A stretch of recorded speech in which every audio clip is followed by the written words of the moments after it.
Hi, Jocelyn. How are you doing today? Hello, good. Good. Thank you so much for coming back for our second meeting. I know therapy can, cause some anxiety at first, so I want to commend you for, taking that step and coming back. Um, I know our last meeting we kind of went over some details such as informed consent, kind of what you expect out of me as a therapist and what I expect out of you as we're working together. I just wanted to make sure before we started, do you have any questions about that? Did you think of anything during the week? No, nothing about that. Mm-mm. Okay, great. So we touched a little bit last week on why you're here. It sounds like you recently got out of a relationship and are now living with your parents again. Mm-hmm. So today I just kind of wanted to talk a little bit about that, talk about where you're at in your home situation, how you're feeling mentally, emotionally about that change, and really just get to know you as a person. Mm-hmm. Okay. Well, it's definitely been a hard time in my life right now because it's been emotional and just alone. Moving back in with my parents has been kind of hard, and I feel like I still haven't accepted it yet.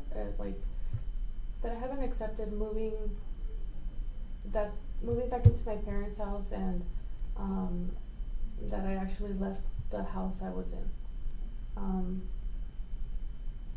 But So can yeah. we talk a little bit more about that?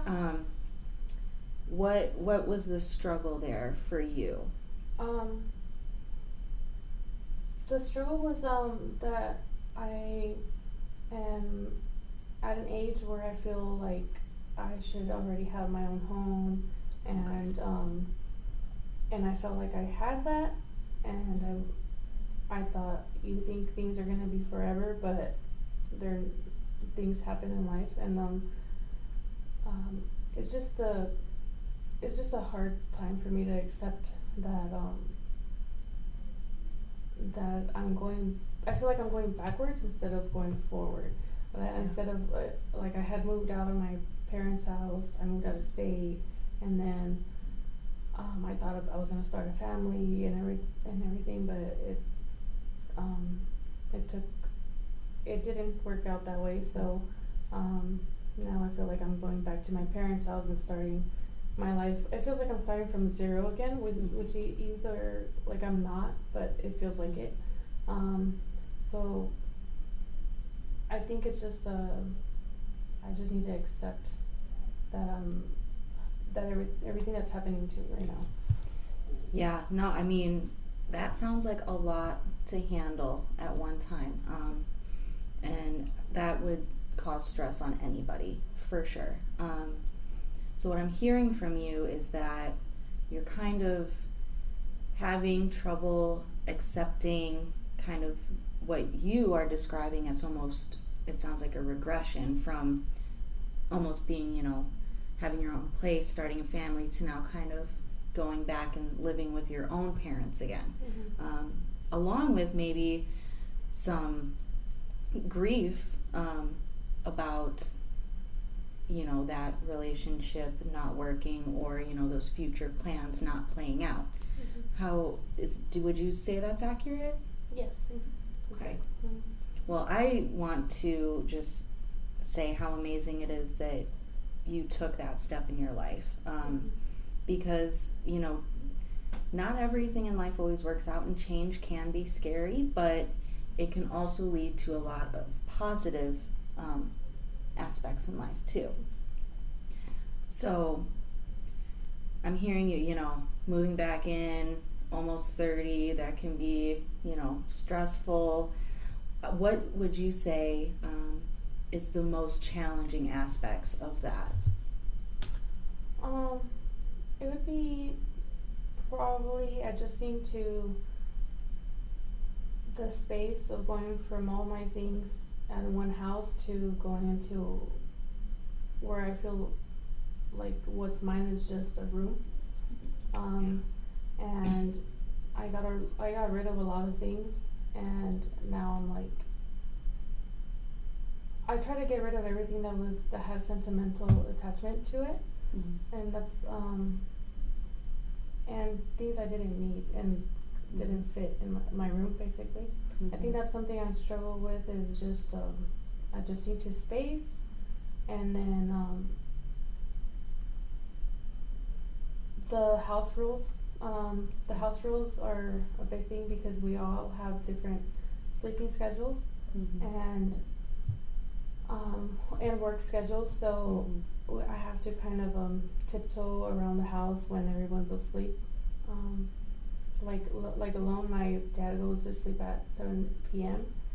and because he wakes up at 3 in the morning. So, and I don't get home sometimes until 10 from work, and I have to tiptoe inside and shower and do my thing and just go into my room so I don't make any noise. So I can't really cook or do anything during that time. So yeah, like if I'm hungry and I come back home, I can't make anything, so I try to plan my cooking schedules, my everything, just to make sure by that time I'm already, I won't be making noise.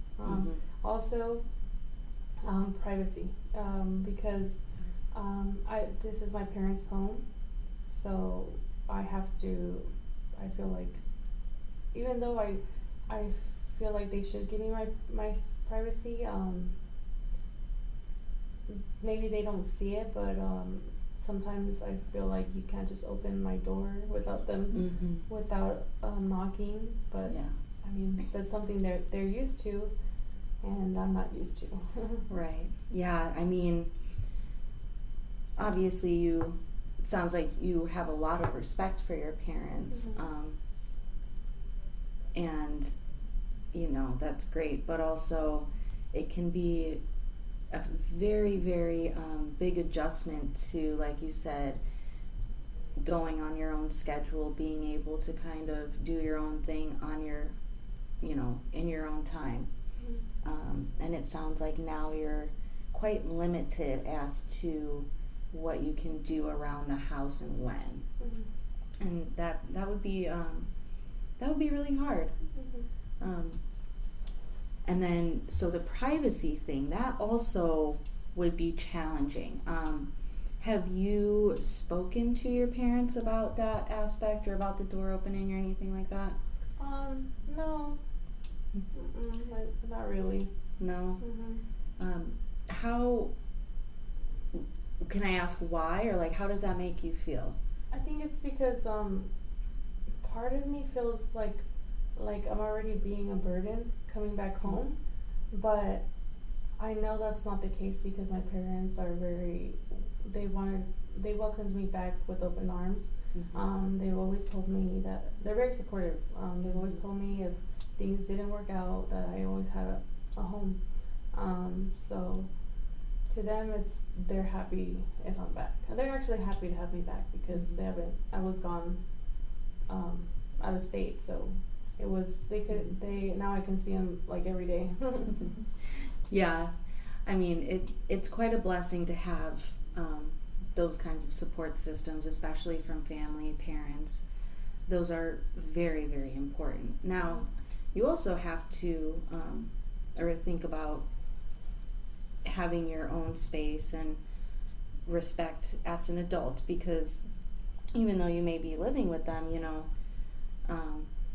everybody, I think, deserves their own privacy. So is setting boundaries something that you would ever approach them about, or have you thought of any other kind of ideas to approach this?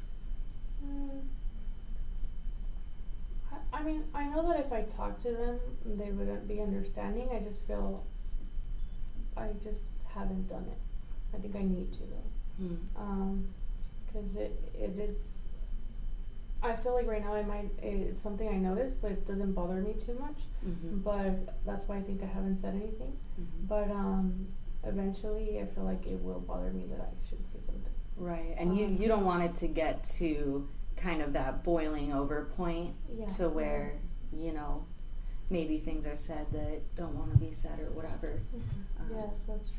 Well, if you're interested, you know, that is something that we can absolutely talk about during these sessions is, you know, setting boundaries and kind of working on that open communication as, you know, two adults in a household rather than a child living with their parents, because that's not how, you know, you want to be feeling either.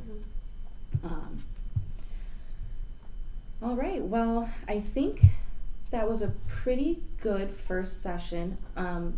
Is there anything else that you would like to share with me before we kind of end today?